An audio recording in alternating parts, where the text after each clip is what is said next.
గురించి మాత్రం ఆలోచించారా? ఈ తెలంగాణ రాష్ట్రంలో ఏం జరుగుతుంది? అధికార పక్షం మోసం చేస్తుంటే ప్రతిపక్షాలు మౌనంగా కూర్చుంటున్నాయి. ఓట్లు మాత్రం అందరికీ కావాలి.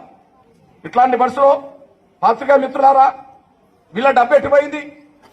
ఒక్కొక్కరికి 2,000 నెలకు ఎగ్గొడుతూ వస్తుంది. 20 నెలల్లో 40,000.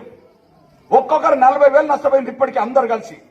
కానీ నెలకు 1,000 కోట్లు, నెలకు 1,000 కోట్లు, 20 నెలల్లో 20,000 కోట్లు.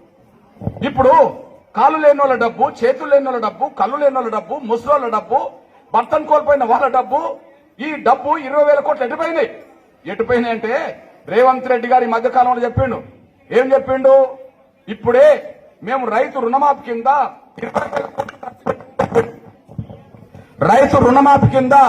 20,000 కోట్లు ఖర్చు పెట్టామని చెప్తున్నాడు. రైతు రుణమాఫీ కింద ఖర్చు పెట్టడం అర్థం ఏంటిది? భూములున్న వాళ్ళకు ఖర్చు పెట్టడం అని అర్థం. అంటే భూములున్న వాళ్ళకి ఖర్చు పెట్టడానికి ఎవరు డబ్బు తీసిచ్చిండు? కాళ్ళు లేని వాళ్ళయా, కళ్ళు లేని వాళ్ళయా, నడవలేని వాళ్ళయా, చేతులు లేని వాళ్ళయా, పండు ముసలోళ్ళయా? వీళ్ళ డబ్బు తీసి వాళ్ళకి ఇవ్వడమా? ఇది న్యాయం అవుతుందా? ఇవాళ తమ్ముడు చెప్పిండు, ఒక ఇంట్లో ఇద్దరికి పెన్షన్ ఇస్తలేరు అని చెప్పి. లేకపోతే ఇంట్లో ఒక చిన్న 4వ తరగతి ఉద్యోగస్తులుంటే కూడా వాళ్ళ కుటుంబంలో పెన్షన్ రావట్లేదని చెప్పి. అవును, ఒక చిన్న 4వ తరగతి ఉద్యోగస్తుంటేనే పెన్షన్ ఇవ్వమంటారు కదా. మరి ఒక ఇంట్లో 100 ఎకరాలు ఉన్న 4 ఉంటే ఆ 4కి రైతు భరోసా ఎలా ఇస్తుండ్రు? మరి ఒక ఇంట్లో 4 100 ఎకరాల భూస్వాములు ఉంటే వాళ్ళకు రైతు భరోసా ఎట్లా ఇస్తుండ్రు? అంటే 100 ఎకరాలు ఉన్న వాళ్లకు రైతు రుణమాఫీ చేస్తారు వీళ్ళ డబ్బు తీసి.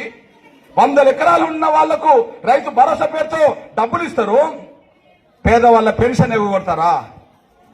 నెలకు 2,000 పెన్షన్ ఇప్పటికే వచ్చే వాళ్ళు మాకు 4,000 వస్తాయని చెప్పి ఎదురు చూస్తున్నారు. 4,000 వచ్చే పెన్షన్ ఎదురు చూసే వాళ్ళు మాకు 6,000 వస్తాయని ఎదురు చూస్తున్నారు.